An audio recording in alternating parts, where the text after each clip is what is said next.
This is rich. If you're going to be some kind of a, I don't know, basement dwelling YouTube personality, just talk about this kind of stuff, be careful with what you're telling your fans to do, because it's getting pretty close to like, don't trust the police. Like he's getting close to conservative ACAB right now. I got to say, he's like, of course, we got to pretend that we're down with them. But just remember, comrades, we are building our militia underground. Things are getting ready for the revolution.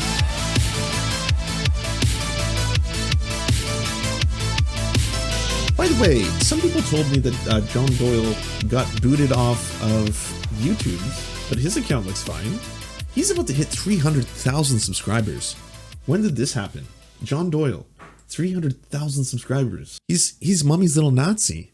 He's a little Nazi man. Why is he so popular? I guess I'll find out. Trump is still fighting back and pushing forward against the mass electoral fraud that we witnessed last month, and I've actually heard that we're going to see some pretty cool stuff happen this week. And in case you haven't noticed, the MAGA hat is still on, but the point is that we need to be prepared for the fight going forward as well. Like we thought we won in 2016, we nominally had control of the entire federal government, and then we were betrayed by fake Republicans. And so to start to prepare for the 2022 midterms and solidify ourselves as an authentically conservative party with no room for imposters and no room for liars, we have to start at the tip of the iceberg of modern conservative rhetoric and explain why some of these extremely popular ideas and phrases are not conservative and or do not help us win at all and may in fact be propagated so as to distract us or seduce us into defeat. So we will go over 5 of those. So what you got here is we're going to hear some new dog whistles. We got dog whistle training, and it's been done a couple times. Richard Spencer did it. He was really vocal. When the alt-right, and he coined the term, the alt-right was suddenly blossoming and becoming this new organization, he was like, we have to change our messaging. If we get out there and we say all this, the same things we always say, we drop the N-bombs and all the other horrible things, people won't love us because they don't like that shit. So we have to have new ways, new forms of messaging.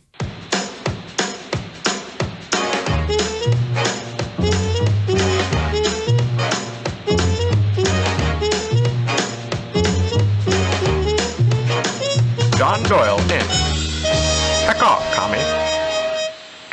Hello there, ladies and gentlemen. Welcome to Heck Off, Commie. Can you hear me all right? Is the audio's good? No, I just don't. Yes, it does say, is your washroom breeding Bolsheviks in the poster behind him. Yes, that is real. I can confirm. I can see it a little clearer on my screen.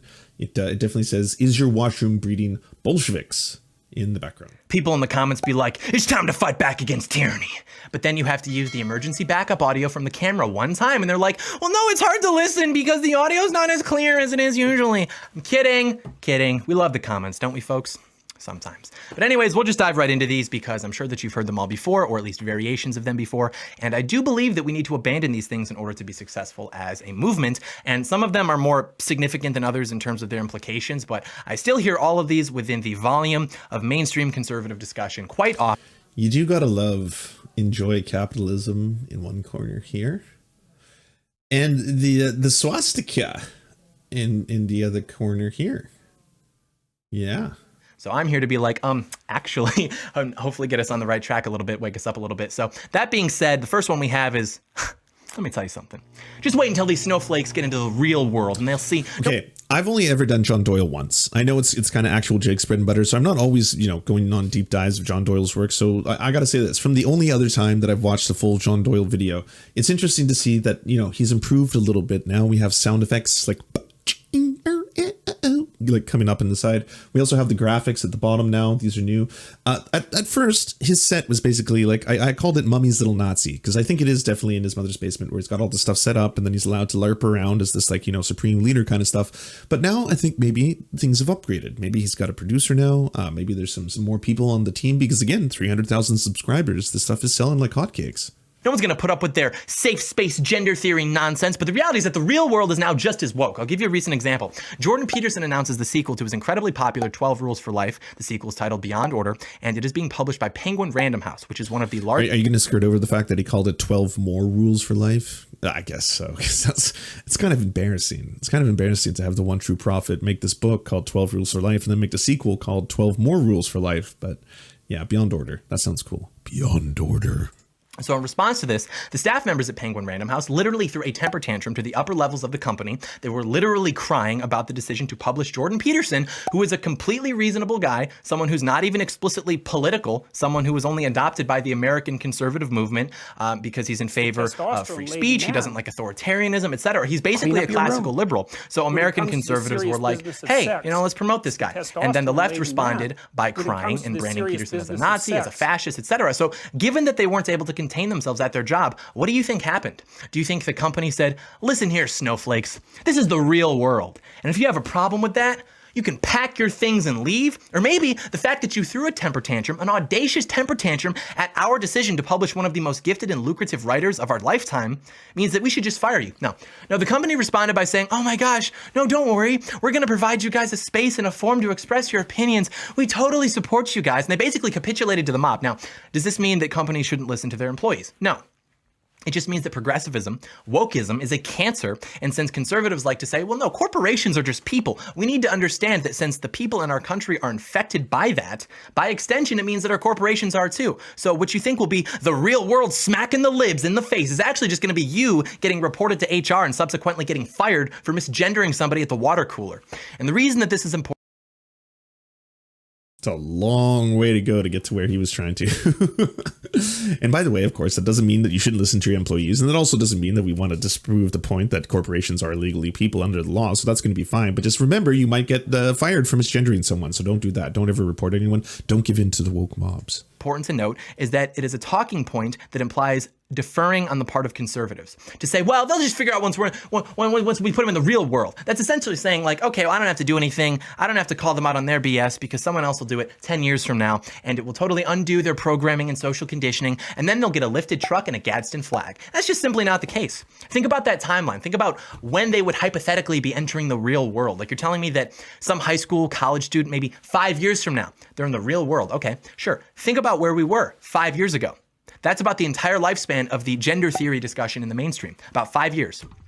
Where are we going to be if we don't take action for another 5 years? Because the trends would suggest that things are going to get even worse and that there's no such thing as the real world shocking them into reality. So it turns out that we actually have to be proactive and not just assume that people will eventually figure it out in the real world, because when the left has total control over the real world and exiles people like us from that, there will be no Okay, I'm just going to pause Gish Gallop the human for a couple seconds here, who is trying to overload you with information to make it appear that he's intelligent. So I'm just going to slow this down and say, pick up trucks, don't tread on me. Is that like, is this Valhalla? Is that the ultimate? I mean, once you achieve this, we've achieved our perfect world. The Ubermensch, if you will, who drives, again, the pickup trucks and the don't tread on me shirts. But the whole thing is, again, he's trying to push this back into gender theory. He's trying to, I'm assuming, add some cover or some dog whistles to the ability to be a bigot in public. We'll see. Again, it's a lot of information, none of it really factual or anything other than utter gibberish. There will be the cemented woke narrative, and there will be hate speech penalties, and you will get to pick one of those. Now, allow me to shamelessly transition into John Doyle, Holiday Gift Authority. Did you know that you can actually achieve a multiplier effect on your God-given We the People's holsters? Oh, he's selling guns. Gotta hack something, but nice. I get to fast forward past a lot of your bullshit. People like us. I cannot tell you how many times I've been at a protest, the police show up, all the conservatives are cheering, oh yeah, blue lives matter, back the blue, and then the police start arresting the conservatives while letting the leftist mobs continue to do whatever they want. Because you have to understand that blue lives matter. Oh, has that been happening? Wow, I didn't know that. Suddenly the police are based? Huh. Started as a response to Black Lives Matter, because Black Lives Matter said, hey, police are racist and they're killing black people for no reason and we hate them. And so we said, no, that's actually not true. Don't incite violence against police officers. Their lives matter. And that's all true. But the way I see conservatives that was definitely the creed of Black Lives Matter. We hate them. That's all it was. That was the only word. And yeah, Blue Lives Matter was definitely not a far right reaction to it in order to instill the fact that the only lives that matter are the police lives because they put themselves in the front line. Even though, again, factually, statistically, the police aren't the people who die at the highest rate as workers. Like delivery men and delivery women, they die at much higher rates than the police do. Starting to trust the police is starting to scare me, because it's like, I seriously think that if they came to confiscate our automatic assault weapons, because remember, it's not going to be Joe Biden. That's not going to be Pete Buttigieg going door to door. That's going to be the police who are just following orders. And I seriously think that there's now going to be a lot of people who just hand over their guns to the police like, oh, I'll tell you what, officer, I really support what you're doing. You got a tough job. And hey, on the way out, take a look at my bumper sticker. says Blue Lives Matter, and I support you. Like, the point is that we need to remain skeptical of an entity that exists to serve authority, especially if that authority hates people like us. Obviously, we still treat police with respect, and we acknowledge that many of them are our friends and family, good people, but it's still important to recognize. This is rich. If you're going to be some kind of a, I don't know, basement dwelling YouTube personality to talk about this kind of stuff, be careful with what you're telling your fans to do, because it's getting pretty close to like, don't trust the police. Like, he's getting close to conservative ACAB right now. I gotta say, he's like, of course, we got to pretend that we're down with them, but just remember, comrades, we are building our militia underground. Things are getting ready for the revolution. We have to keep our guard up because a lot of people seem to have been brainwashed to a point where they'd be like, officer, I know that you have to go take my neighbor's AR-15 as well, but I will tell you that I'd take it as a personal insult if you didn't have sex with my wife right now because I support you. I back the blue. So again, we love our cops, we love law enforcement, we love law and order, but we're also keeping our guard up because we know the risks of failing to do so. But anyways, on to the next one, everyone's favorite phrase with which to dunk on the libs, to own the libs, and that is facts don't care about your feelings. So obviously facts are important, the truth is important. But this phrase properly understood is basically just a way for people to pat themselves on the back, like, hey, listen here, liberal. These are the facts. Oh, you don't like the facts? You can't handle the truth? Are you triggered? Are you gonna cry? I'm a genius and I have no emotions. All I care about is facts, and I reject feelings. Are these indicative of me being autistic? Yep, but it's okay because I'm epic. Like, that might make for viral right-wing content on YouTube, right? But for most people, that's not convincing. It's actually off-putting. And the reason for that is that people are not rational. People are big dumb, which means they don't know anything. But what they do know are things that they have experienced every day. They know their emotions, which is like, you gotta sit back and you gotta listen to this, little dweeb be like, by the way, you're dumb. You're a big dumb, but I'm going to help you out. I'm going to help you out right now by saying a lot of big fancy words. We're going to talk about real quick. I'm going to show you that second angle. I got a second angle. Have you seen that one? Yeah, it's the angle that looks down and it looks up. So I look nice, powerful, and mighty. Then we're going to go back to that other angle. And yes, get ready. Which is why emotional arguments are millions of times more effective than purely factual arguments. Does this mean that we just abandon facts and start crying to get what we want like the left does? No. It means that we use facts to arrive at what is good and what is true. And then from there, we construct emotional arguments. Cool story, bro. We're almost halfway through your video and you have yet to say a single fact or citation. It's just basically been like, well, here's blah, blah, blah, blah, and here's the thing I believe, and now you have to understand it. It's not black and white at all. Your arguments need to use facts to appeal to emotions. I'll give you an example. Let's say, hypothetically, someone dies. Crazy, right? And they died because someone shot them with a gun. So the purely emotional response from the left is, well, people are dying with guns, so we need to get rid of guns to save lives. And then literally no one will ever die again, ever. We will have transcended death and officially conquered nature. And the typical conservative response would be, actually, if you look at the CDC data, it says that 2/3 of gun deaths are suicides. And also the majority of mass shootings are committed in gun-free zones, which means that blah, blah, blah, blah, blah, I'm just a robot, right? And it's not effective. It hasn't been effective for the last several decades in which we've tried that style. So instead, to actually persuade people, the approach should be something to the effect of, oh, well, how could you say that we need to confiscate guns when the average police response time in Detroit is 14 minutes? What if there's a single mother whose house gets broken into? Is she supposed to just call the police and hope for the best, etc.? That's a very basic explanation of the difference between the two styles of argument. But the point is that basically no one can. So first off, no one on the left is trying to seize your guns. That's probably the liberals that you're referring to. But yeah, at either rate, one of the reasons that male suicide is so much more effective than female suicide is men often use more extreme or violent measures to achieve suicide. So yes, if they are using guns as a primary force in order to kill themselves, they will have a higher effective rate at killing themselves at suicide if you allow them to have open access to weaponry. So that's one of the concerns that would probably be used in terms of that reference. Can sympathize with being a nerd about gun statistics, but they can sympathize with caring about the well-being of themselves and their family members. So the solution is to use the data to build arguments that are relatable to people and that are compelling to them emotionally, not just reading off bullet points about data and declaring yourself victor by sheer virtue of facts and logic. And that kind of gets into the next one, which is, it's not really a phrase, more of a mentality that I've noticed, and I'm sure many of you have as well. And that is, there is nothing conservative about being selfish. A lot of times I've noticed that there's this attitude that permeates throughout conservatism of, well, I'm going to have my guns and my freedom, and whatever happens to anyone else is not my problem. All I care about is the absolute individual. And the problem with that is very simply that you cannot conserve America if you don't have America, if that makes sense. Like, a country exists for a reason. We're living together for a reason. And that reason isn't just that we all want to occupy the same geography. Like, the point of a country is to build bonds with your community and your neighbors, your family, friends, to have something in common, actually take interest in their well-being. There's nothing conservative about being like, I thank God every day for a country that gives my uncle the freedom to be hopelessly addicted to opium. Now, I've seen chat going all over the place. Some people have been like, he's an ANCAP. And I would have been like, well, ANCAP makes a lot of sense. All right. So I can see that some people have been, well, maybe he's just a hardline libertarian. I was like, well, that makes sense too. You got me there. Now I'm thinking Nazbol. I'm getting a little Sousson de Nazbol, you know, a little early essence, if you will. Definitely looking for a little unification project. Yes, just a couple good old boys looking to get moisturized. Like, do you get what I'm saying? Like, obviously a large element of conservatism is personal responsibility. You take care of yourself, you pull your own weight, of course. But an element of conservatism that's arguably even larger and more important is community. It's charity, helping people who need it. The left wants to make that the responsibility of the government because they want to feel like they're helping without actually having to help. But it's our job to actually help people. You can emphasize personal responsibility while still being concerned about the well-being of those in your community. And if you reject the latter to emphasize the ultimate individual with no friends, no family, but lots of guns and a subscription to black.com, God bless America, like, then you're going to allow for the social fabric of this country to further deteriorate. And if that happens, when that happens, there's no chance for our country in the future because it won't even be a country at that point. It will just be a place for a bunch of people to. Yeah, I know. Everyone here in the chat is still going all over the place. It's true. It's true. You don't have to be pigeonholed into one political ideology. It's kind of difficult to say like, hey, are you this one blank thing? And does that mean that you adhere to this at all times? It's true. It's complex. I'd say more than anything, it sounds like he's a nationalist. It sounds like he's trying to instill some kind of nationalist fervor. There's a lot of different indications that are going on in this video. I mean, obviously, it's not a negative thing to say, hey, conservatives, stop being so self-centered, stop being so libertarian, stop caring only about yourselves. That's a positive thing. But then the segment before that was about vilifying people who may be different than you. I mean, just riddled with ableism. And that gets into our last one, which is that America's greatest enemy is socialism. The greatest threat to America is socialism. So I'm here to tell you humbly that America will never be a socialist country because what America will actually be if we don't reverse the course will be so much worse than socialist. Our problem isn't socialism. Our problem is that those with power hate us. That power is in government, and that power is also in these transnational megacorporations. Like, how is the government going to take over these businesses to implement socialism when these corporations are more powerful than the government and they've already bought the government off to a large extent? It isn't going to happen. What is going to happen is a continuation and an escalation of what we've seen basically for the last year, which is big business using the government to crush small.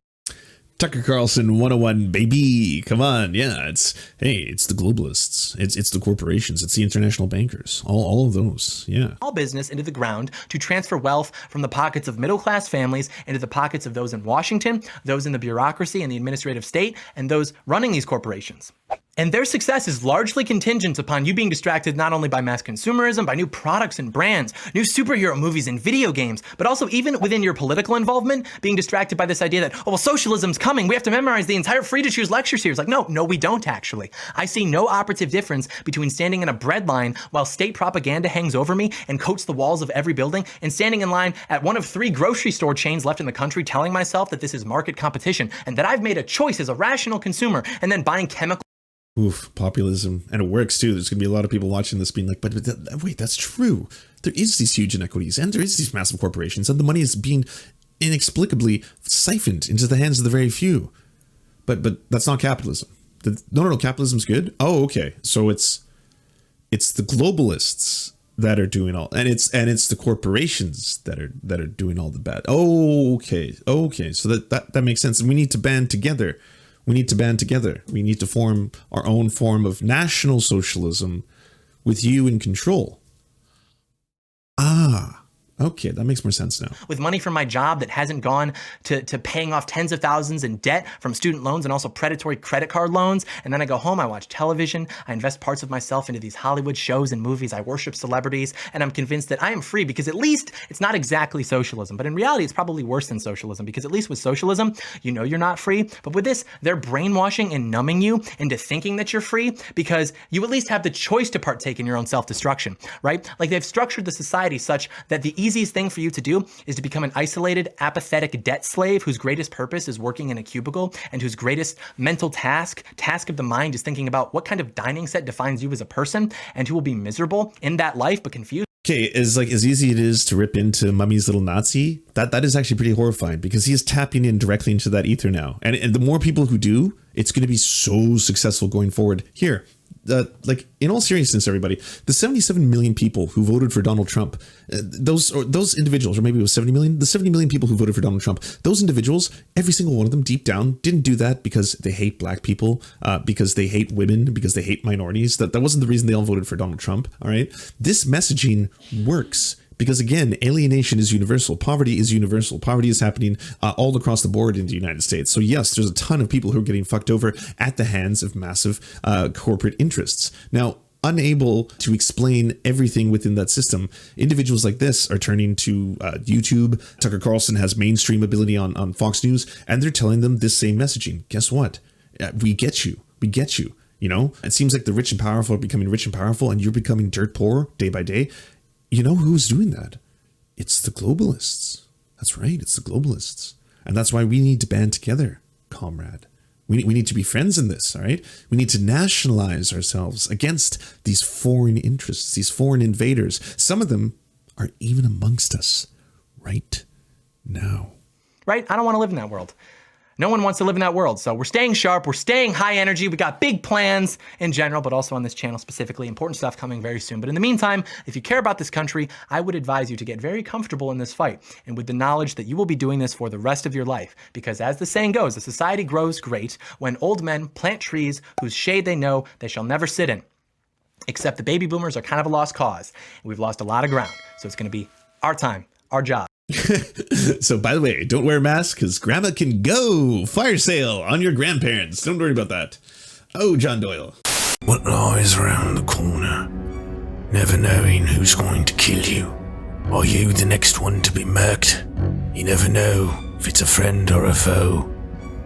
If you want to see the biggest names in BreadTube and Left Twitch and Butterthing and I don't know the fucking names anymore, come see Left Among Us.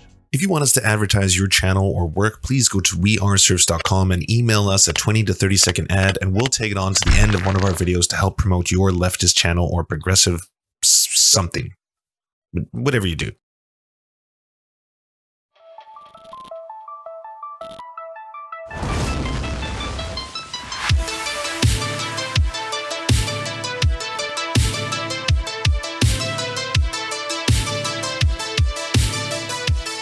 To our God, I'm Rast, Xander Corvus, and Schlatsky, we shall commit blood sacrifices in your honor. To our monarch, Tom Spiker, our lives are yours to command. To our lords, Jeffrey Lamb, Trevor R., Stephen, Hans Josephine, Poppy Nelson, Ryan Lubin, Jimothy K. Meeblebeeps Jr., we bow meekly for your pleasure. To our knights of the round table, Josh Mickelson, Dylan Bythe, Zach Christensen, Todd Buckingham, Todd Lajeunesse, Political Puppy, Jimmy Bignuts, Andreas Chitoro, Good Poon Hates Cops, That's Solid Poon Then, Dr. Zayas, Yopi, Violent Orchard, Sophie Baby, Jack Darko, Thomas Barretton, J. Fraser Cartwright, Goofalankius, Melissa Murphy, Nicholas Marks, Alexander Thaler, Ali Rada Jaffer, Alex Gauvin, Radical Maniac, we salute you.